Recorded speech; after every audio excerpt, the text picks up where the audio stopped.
The Space God Memoirs.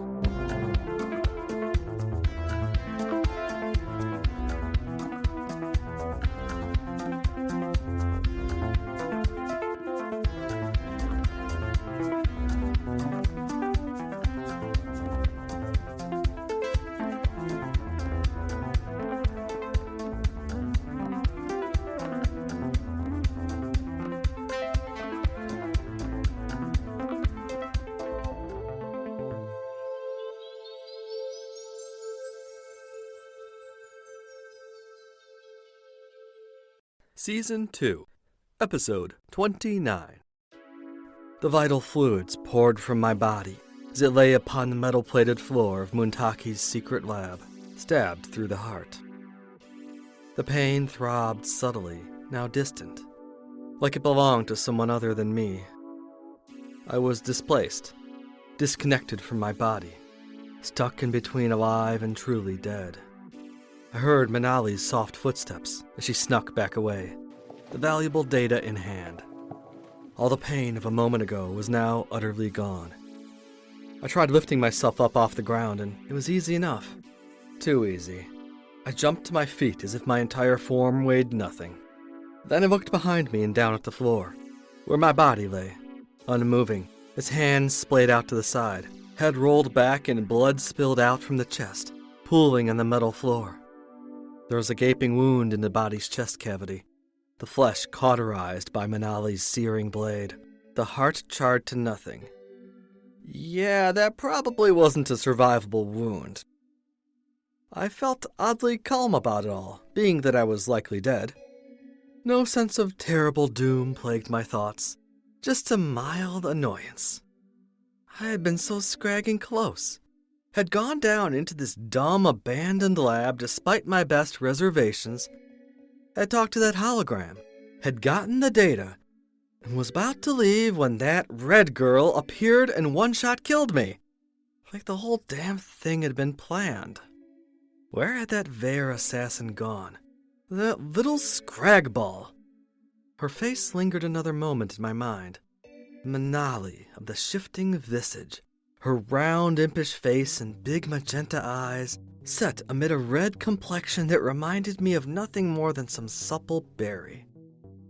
She had just stabbed me and robbed me, but somehow that didn't feel like such a big deal. Who was she? I found myself wondering that as I gazed down at my own dead corpse.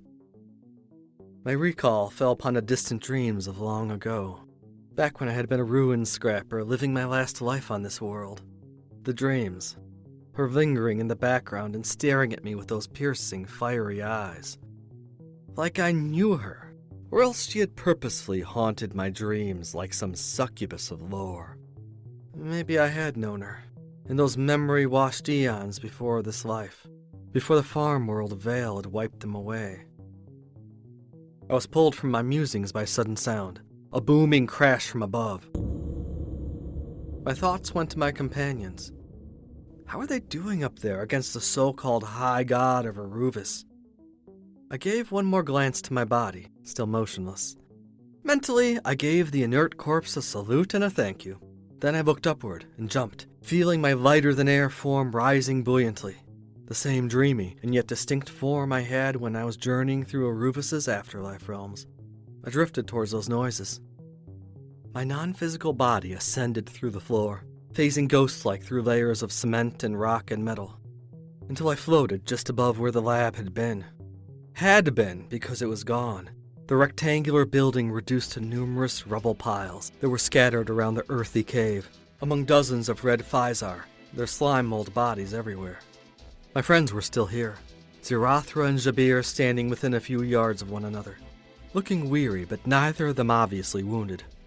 Damanya hovered a few feet in the air, her robed body surrounded in a nimbus of white light that matched the light shining in her eyes. Atop the largest of the rubble piles was the tall, lean figure of Lord Governor Gurvath, the so-called supreme god of Aruvis's pantheon.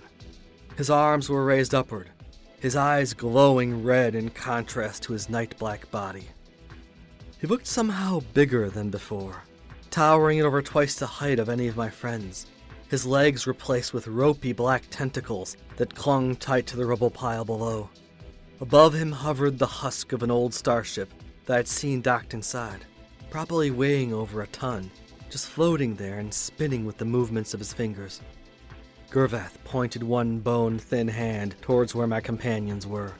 The starship immediately hurtled towards them.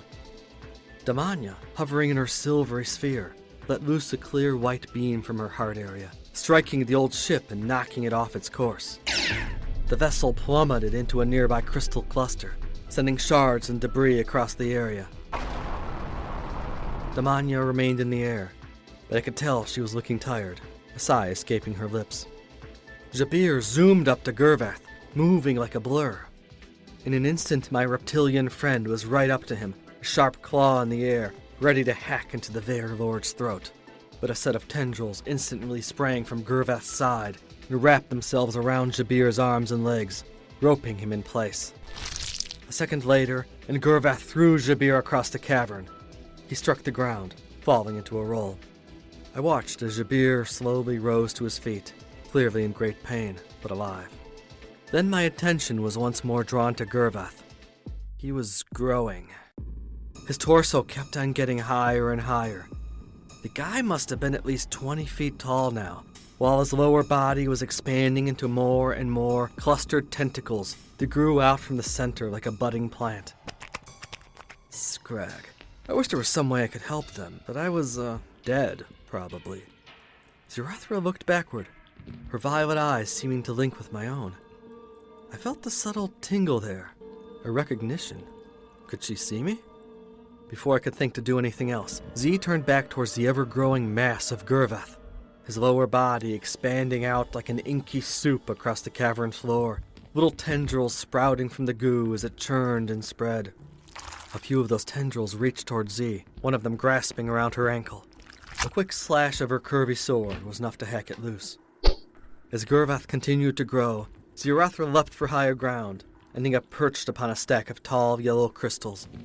Jabir soon joined her, both scampering out of the way of the Overgod's expanding mass. Damanya remained hovering in the air, the field around her glowing with an even brighter white light, geometric patterns dancing upon its surface. My vision was beginning to blur. I could feel my hold on this place growing dimmer by the moment. Lord Gurvath's head was now an enormous polyp that stuck out from a stalk-like neck from the center of his massed body, his grim features glaring out at the cavern's other occupants. He must have filled at least half the cavern, as big as a small town. Zirathra looked to Damanya, who began to float closer to their crystalline cluster. The two women were signaling each other, communicating. They had a plan. Jabir flipped himself higher, till he stood beside Zirathra atop the formation. One of Gurvath's black tentacles, now immense, began reaching towards where the three of them were gathered. Then my senses disconnected. The images and sounds of my friends battling Gurvath left me, fading off and transitioning into a blur of colors and lights that morphed and floated in my vision. Those colors too began to fade, transitioning to white, to gray, to black, and then to absolutely nothing. The void. The familiar void.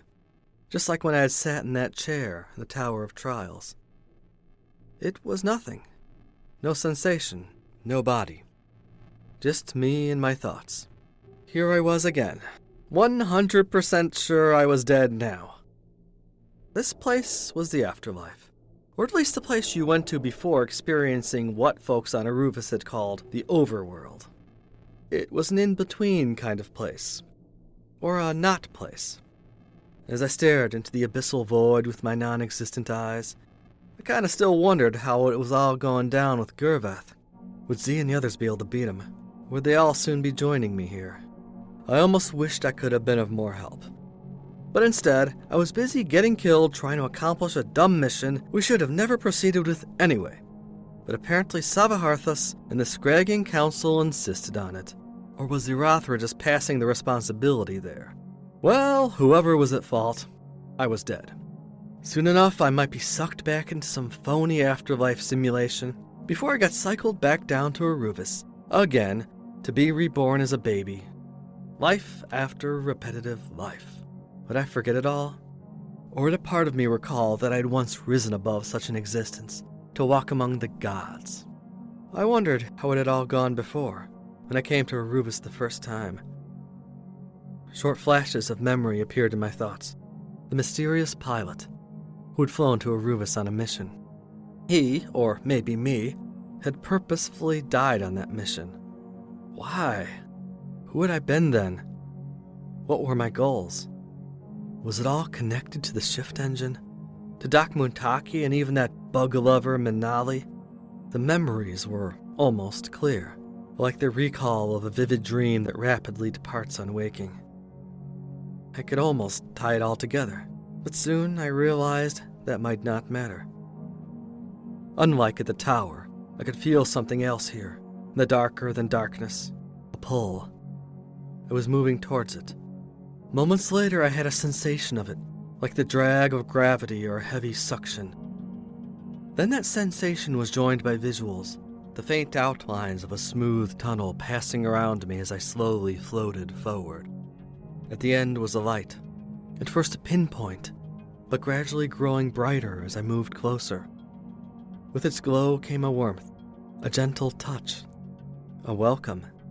This was different from before. But of course, this time I hadn't sat in a chair designed to administer an ascension. I had just died on Arubis. This was probably the normal process. I drew closer to the light. Beyond, shapes took form. Images came to me. The verdant terraces of the Vandrus colony, overlooking the green ocean, lit in a gentle sunlight. Its familiar mud brick homes, the children's house, the berry fields. A small crowd was gathered, the figures of old friends and family, ready to welcome me home again. A surge of emotion, of longing came to me, a pull towards that place. A part of me yearned to go back there, even if that reality was ultimately fake. Rayleigh and Burge were both beside me, and I could feel the same from them. A homesickness for Arubis, for old times and more pleasant days. A respite from the constant craziness of ascended, awake life. No, the voice of Bakibra was clear in my mind. She wasn't ready to go back. Scrag no, not into that comfort, that illusion. And neither was I. Her strong presence shook me out of whatever emotional pull that portal had. Both Bakibra and I had gone through that bunch of Duggercrap together. We had work to do still, a mission, a purpose. However much I loved Arubis, the world wouldn't be served by me getting sucked into some comforting afterlife dreamscape. I twisted sideways, mentally pulling myself away from the light and towards the tunnel's membrane. The light vanished from my vision. I felt a slight resistance as my non-physical body hit the side of the tunnel, and then I fell through into the darkness beyond. There I lingered, among the nothing once again. I briefly wondered if I had scragged up there. Had I made a mistake? Was this how you became a ghost? Would I end up in this stuck place? Or back on Arubis, haunting a desolate lab where I had died? As if in reaction to that thought, more sensations began to come to me. The feeling of touching the ground, of its stony, cracked contours running across my hands, the scent of dust and debris in the air, the distant sounds of rumbling, accompanied by voices that I couldn't quite hear. Yes, this was like before, when I had died in the tower, found myself in this void, and then had to visualize my way back into some semblance of existence. I began to lean into those sensations, particularly the touch, the feel of the rubble under my fingers, the piles of broken laboratory buildings, the smooth, faceted, enormous crystals. Then the visuals came, faint outlines of that cavern beyond the lab, its occupants looking like silhouettes, the expanding mass of Lord Gurvath's enormous body dominating the view. Then the outlines became more solid, three-dimensional. Suddenly it all popped fully back, the textures and colors splashing onto the scene. Movement, flailing tentacles, bodies running and dodging, sounds rushed back at me, but still distant. I was back there like it was a dream, the colors washed out, as I had no real body to experience them with. But chaos rushed around me. The squirming tentacles of Lord Gurvath wrapped around the great cavern, his face hovering in the center, enormous and leering, his mouth open in a scream of rage. I wondered if he could see me in this non-form. Then there was a hand reaching towards me, sky blue, surrounded in a bright glow. Zirathra. I was pulled towards her like we were two magnets. We linked, and I felt a surge of disorientation, dragged alongside her, like I was lingering on the edges of her form, her awareness, but connected. The sights of the cavern flew by. I felt her running, floating on the Atra across the air, pouncing between the huge crystal formations as she dodged the flailing black appendages. Zirathra reached our octahedron ship, where it was hidden behind a formation, on the upper reaches of the cavern. She darted through its open doorway, the others somewhere behind her. Not pausing to take a breath, she sat in the pilot's seat and immediately connected with it, pushing past any securities or greetings from the vessel. In an instant, the Octo was up in the air and zipping away.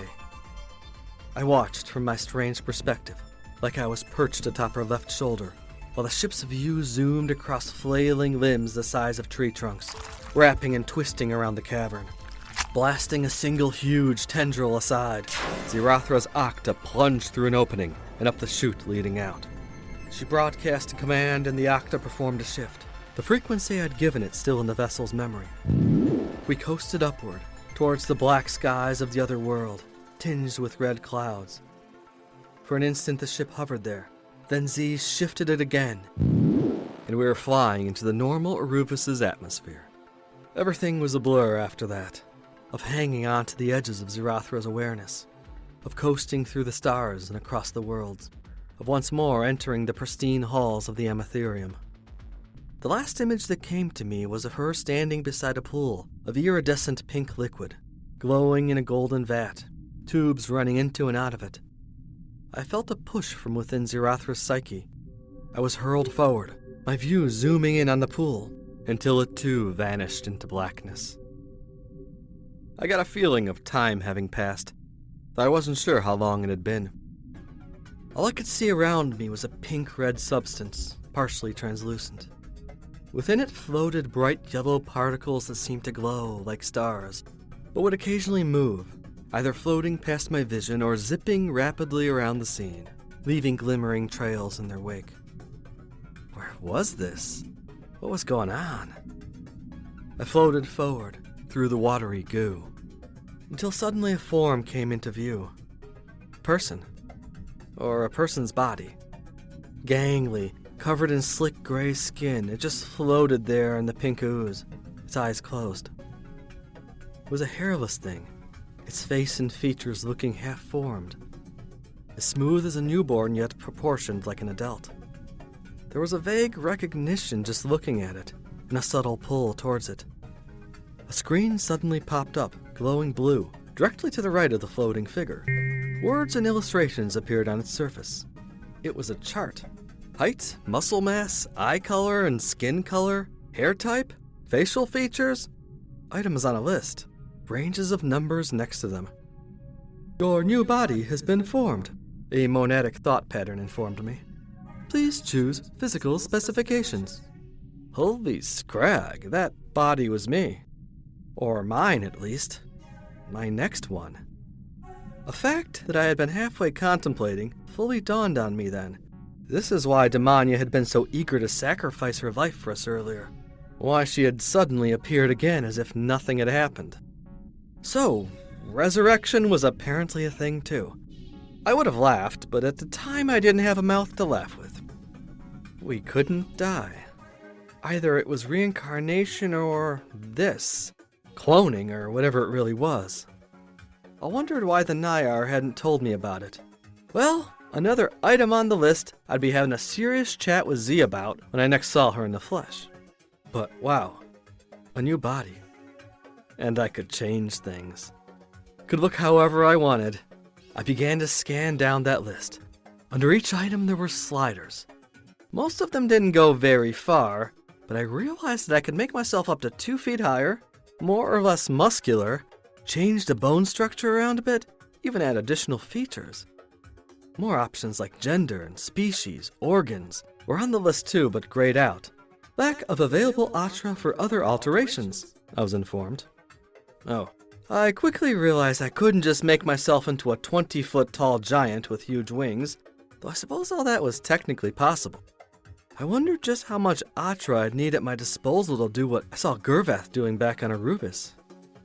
Probably a whole planet's worth. Maybe someday. But for now, these options would have to do. So I made myself a tad bit taller, a touch more muscular, gave my face a more chiseled look, and even touched up my skin to give it a slightly darker, more even shade of gray. Simple stuff. I then changed my hair settings around to make it less frizzy, more wavy, like Z's hair that always fell into place right. My eyes I kept orange, but gave them a slight reddish tint in the corneas. I did have some other features on my list. I opted out of getting a tail. I wasn't quite sure how those would work. I also skipped the vestigial wings, the huge pointy ears, the scaly skin, and a few others. I did decide to give my new body a pair of horns, small, pointy, stylish ones that would peek right out between my hair. I always figured I'd look good with some horns, after all, and now was the chance. I glanced over my new body's features one more time, and then mentally clicked the little box at the top of the chart. It immediately collapsed. Around the soon-to-be Kef body, those yellow particles began to spin, surrounding it in a glow of light, zipping into and out of it. Re-embodiment activated. You have acquired a 10,000-point Atra debt, I was informed. Before I could question that, I began to feel my perspective rapidly pulling towards the body, which was now surrounded in a wiry cocoon of that vibrant yellow light. I entered the light, and it enveloped me.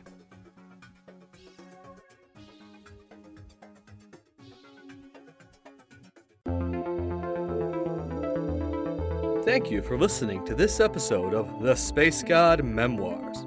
Space God is written, performed, and produced by A.M. Arctos. Original musical score by Alpha Colors. Various sound effects created by Industrial Strength Records Incorporated. Please support this podcast by following, rating, and sharing on your favorite social media site. For further info on Space God, its creator, and various other opinions, musings, and thoughts, go to www.spacegodmemoirs.com or follow me on Instagram, Twitter, or Facebook. If you enjoyed the Space God Memoirs, please consider supporting us by becoming a patron. Check out the Patreon link in our description to learn more.